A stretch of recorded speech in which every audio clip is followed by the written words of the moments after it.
Hello friends, I am Monica. Welcome to my channel. Today I am going to discuss lecture on operating system. Okay, let us discuss what is operating system.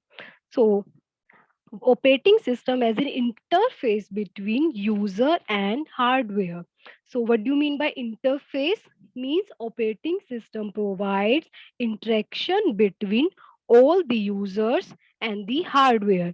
जितने भी हमारे hardware resources है, hardware resources कौन से होते हैं? हमारे CPU है, आईओ डिवाइसेस है, मेमोरी डिवाइसेस है, कोई भी इनपुट आउटपुट डिवाइसेस है, सपोज करो प्रिंटर है, all these are the hardware devices. अगर यूजर को हार्डवेयर रिसोर्सेज को एक्सेस करना है तो with the help of operating system access कर सकते हैं हम ओनली.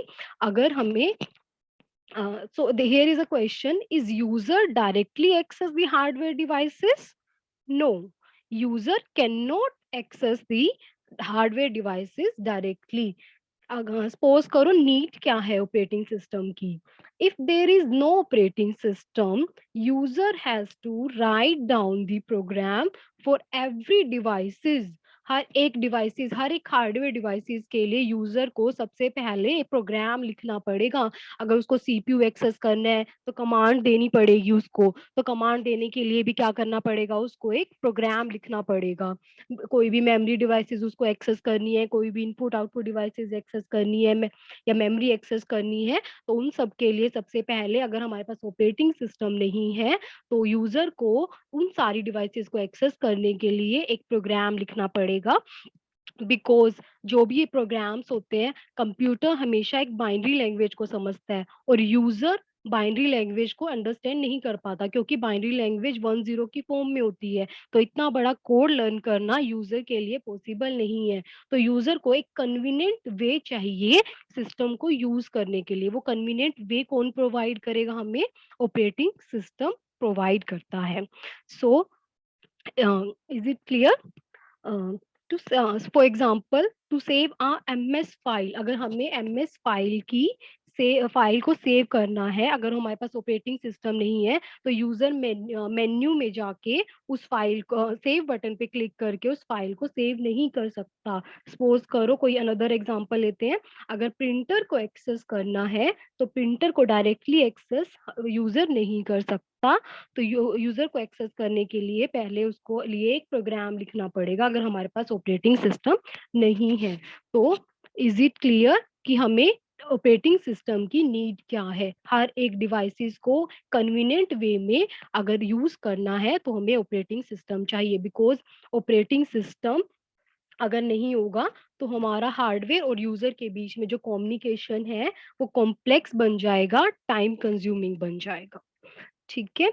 तो नेक्स्ट क्या आता है हमारा? Operating system goals. क्या गोल्स क्या है हमारे ऑपरेटिंग सिस्टम्स के? कि ऑपरेटिंग सिस्टम क्या क्या काम करेगा?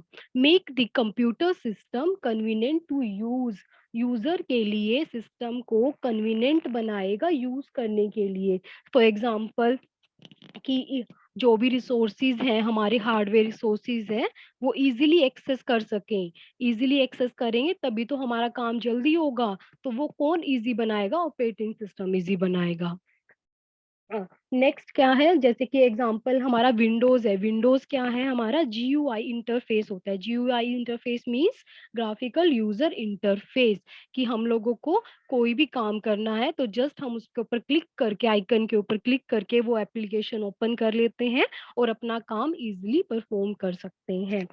सो अगर हमें थ्रूपुट मैक्सिमाइज करनी है तो हम लोग यूज करते हैं ये हमारे विंडोज, लाइनेक्स, ये सारे ऑपरेटिंग सिस्टम हम लोग यूज करते हैं. नेक्स्ट क्या है? Use the computer hardware in an efficient manner. हमें हार्डवेयर रिसोर्सेज का एफिशिएंट मैनर के अंदर यूज करना होता है.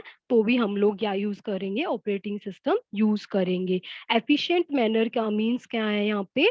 कि हार्डवेयर प्रॉपर यूटिलाइजेशन हो, कि मेमोरी की वेस्टेज ना हो, कोई भी डुप्लीकेट फाइल स्टोर ना की जाए. तो वो सब कौन ट्रैक करता है? ऑपरेटिंग सिस्टम ट्रैक करता है. नेक्स्ट क्या आता है हमारा? 4 components of a computer system. 4 components का मैंने एक्सप्लेन किया आपको कि यूजर और हार्डवेयर डायरेक्टली कम्युनिकेट नहीं कर सकते आपस में। अगर इनको कम्युनिकेशन करवाना है तो वाया ऑपरेटिंग सिस्टम की हेल्प से ही ये दोनों आपस में कम्युनिकेट करेंगे। ऑपरेटिंग सिस्टम एक एप्लीकेशंस, अदर सॉफ्टवेयर्स हैं, एप्लीकेशंस है। एप्लीकेशंस का मतलब कि जैसे कि आप लोग सॉफ्टवेयर्स होते हैं हमारे पेंट में काम करते हो, एमएस वर्ड में काम करते हो, कोई भी गेमिंग की ऐप है, ये सारी क्या है हमारी एप्लीकेशंस है। तो यूजर को अगर रिसोर्सेज का यूज करना है, हार्डवेयर का यूज करना है, तो operating system with the help of applications user को इजीली हार्डवेयर रिसोर्सेज को एक्सेस करने के लिए इजी बना देगा। नेक्स्ट इज ऑपरेटिंग सिस्टम के फंक्शंस क्या है कि ऑपरेटिंग सिस्टम हमारा क्या क्या काम करता है। Memory management, process management, file management, ये ओ एंड सो ऑन, ये सारे काम क्या करता है ऑपरेटिंग सिस्टम प्रोवाइड करता है। तो next is one by one functions को हम लोग डिस्कस करते हैं। तो सबसे पहले फंक्शन आता है हमारा प्रोसेस मैनेजमेंट। प्रोसेस मैनेजमेंट का मतलब क्या होता है, प्रोसेस को एग्जीक्यूट करना। Process here process term means, for example आप कोई भी गेमिंग कर रहे हो, गेम की ऐप चला रहे हो, पेंटिंग कर रहे हो, सॉन्ग सुन रहे हो, सर्फिंग इंटरनेट, कोई इंटरनेट पे कोई एजुकेशन पर्पस के लिए या किसी और पर्पस के लिए आप लोग सर्फ कर रहे हो इंटरनेट को। तो all these are the processes. Processes को हमें हमारा ऑपरेटिंग सिस्टम कैसे रन करवाएगा। सपोज करो हमें एक टाइम पे मल्टीपल प्रोसेसेस को चलाना है। आप लोगों को पेंट में भी काम करना है, आप लोगों को सॉन्ग्स भी सुनने हैं, या आपको साथ में इंटरनेट सर्फ भी करना है। तो किस प्रोसेस को मेमोरी मिलेगी, कितने टाइम के लिए मेमोरी मिलेगी, और कौन सा प्रोसेस किस टाइम पे सिस्टम में से आउट होगा, तो वो सारे काम कौन देखेगा, हमारा ऑपरेटिंग सिस्टम देखेगा। यहाँ पर प्रोसेस कम्युनिकेशन में हेल्प करेगा कि प्रोसेस P1 को आप कोई प्रोसेस P1 है या और कोई अनदर प्रोसेस P2 है, P1 को P2 से कम्युनिकेट करना है तो कैसे कम्युनिकेशन होगा, तो ये सारा कौन ट्रैक करेगा, हमारा ऑपरेटिंग सिस्टम ट्रैक करेगा। Next is memory management. Memory management means here we will discuss about RAM only, not secondary storage device. We will discuss only about RAM. कोई भी हमें पता है कोई भी प्रोसेस अगर हमें रन करवाना है तो सबसे पहले वो मेन मेमोरी के अंदर लोड करना पड़ता है, रैम के अंदर लोड होता है। तो ठीक है, अगर रैम का प्रॉब्लम होती है एक रैम की, क्या प्रॉब्लम है, that is limited size. RAM का हमारा लिमिटेड साइज होता है, तो मल्टीपल प्रोसेसेस रैम के अंदर नहीं आ सकते एक टाइम में।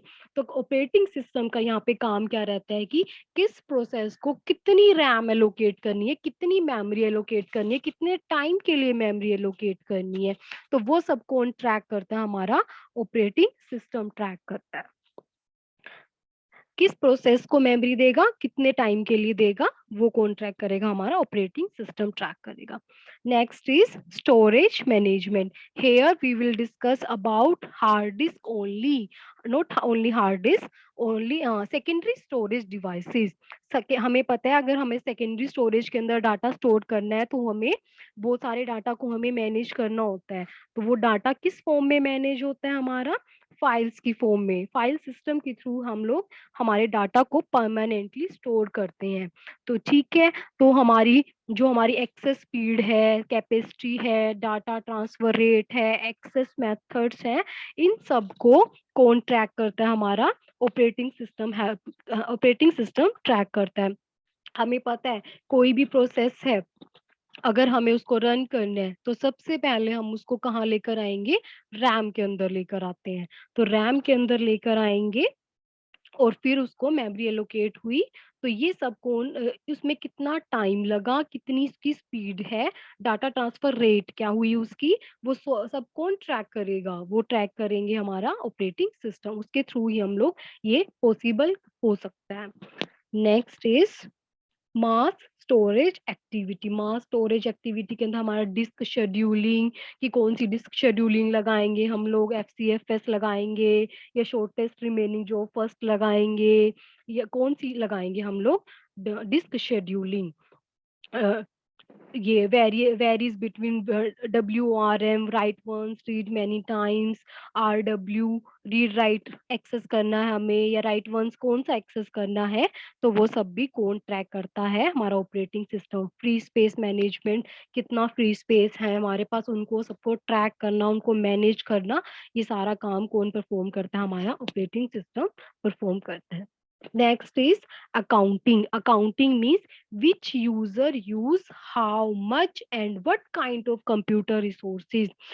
हमारा जो यूजर है, हम जो यूजर हैं, वो हमारे सिस्टम में कंप्यूटर रिसोर्सेज को कितने टाइम के लिए एक्वायर करेगा और क्या रिसोर्स एक्वायर करेगा, वो कौन ट्रैक करता है, हमारा ऑपरेटिंग सिस्टम ट्रैक करता है। Next is protection and security.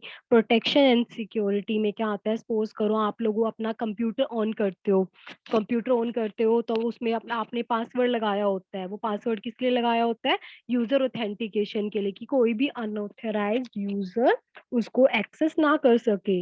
हमें यही चाहिए होता है ना कि हमारा डाटा कोई भी गलत यूजर उसको एक्सेस ना कर सके, तो इसलिए हम लोग यूज करते हैं सिक्योरिटी का ऑप्शन।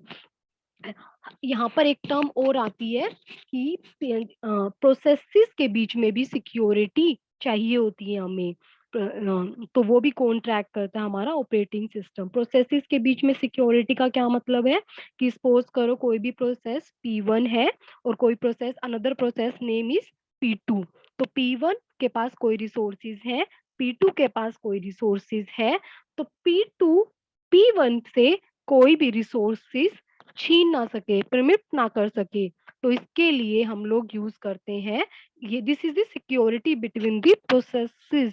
तो वो भी कौन ट्रैक करता है, हमारा ऑपरेटिंग सिस्टम ट्रैक करता है। Next is error detection. कोई भी हार्डवेयर डिवाइसेस है, कोई भी आईओ डिवाइसेस है, कोई भी यूजर प्रोग्राम है, अगर उनके बीच में उनको वर्क करते टाइम अगर कोई भी एरर आ जाता है, तो वो भी कौन ट्रैक करता है, हमारा ऑपरेटिंग सिस्टम ट्रैक करता है। ठीक है। Next is file management. File management में कोई भी फाइल हमें क्रिएट करनी है, डिलीट करनी है, रीनेम करना है, कॉपी करना है, उस फाइल को मैनिपुलेट करना है, फाइल्स एंड डायरेक्टरीज को, तो वो भी किसकी हेल्प से होता है, हमारा ऑपरेटिंग सिस्टम की हेल्प से होता है।